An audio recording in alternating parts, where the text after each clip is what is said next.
And DD India correspondent Jessica Taneja joins us live from the newsroom with more. Jessica, Dr. Jaishankar calls ASEAN the cornerstone of India's Act East policy. What are the key takeaways of engagements in this visit?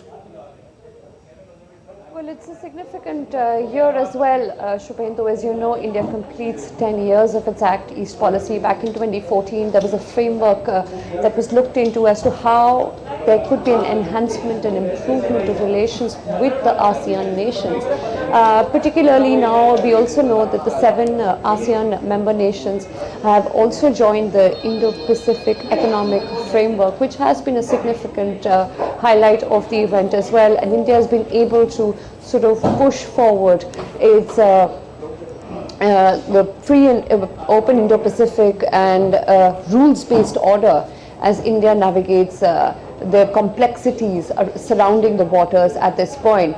But more so, if you've seen with the engagements that the foreign minister has had with his counterparts, you'd notice that India has been able to push for what it does want to emphasize on at this point, especially with the ASEAN nations, particularly with Vietnam, Indonesia and the Philippines as well, and the kind of troubles they are facing back home when it comes to the South China Sea and the expansionism activities of China. But as for India, the focus has been on economics and security, and also to look at the slight trade imbalance over the years when it comes to the India-ASEAN free trade area, and also look at what more ways can the cooperation increase. For example, with Singapore, we have a payments linkage system which has been established, and that particularly could extend to more ASEAN nations. That would help push India's economic agenda as well, and more so to have more linkages just beyond the traditional security issues. And in the larger context, with leaders of United States and China also present alongside ASEAN counterparts, what kind of breakthrough is expected on critical issues concerning South China Sea and Myanmar?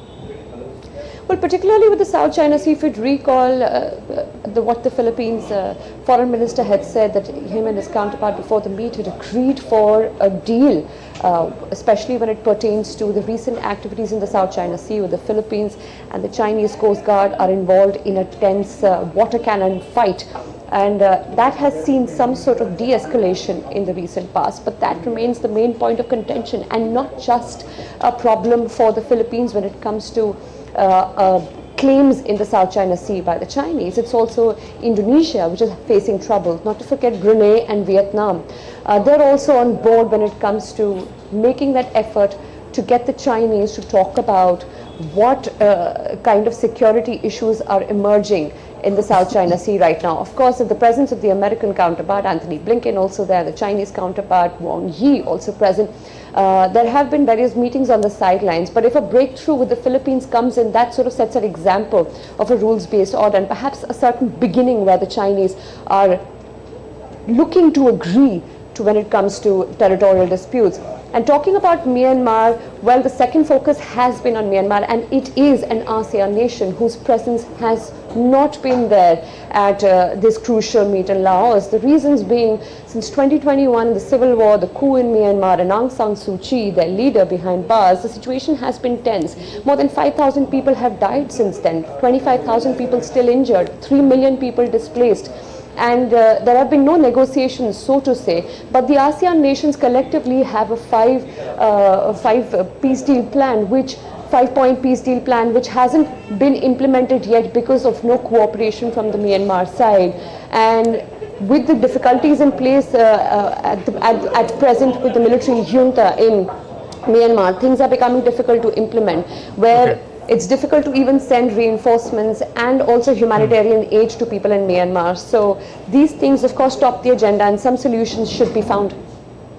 All right, Jessica, thank you for joining us with those updates.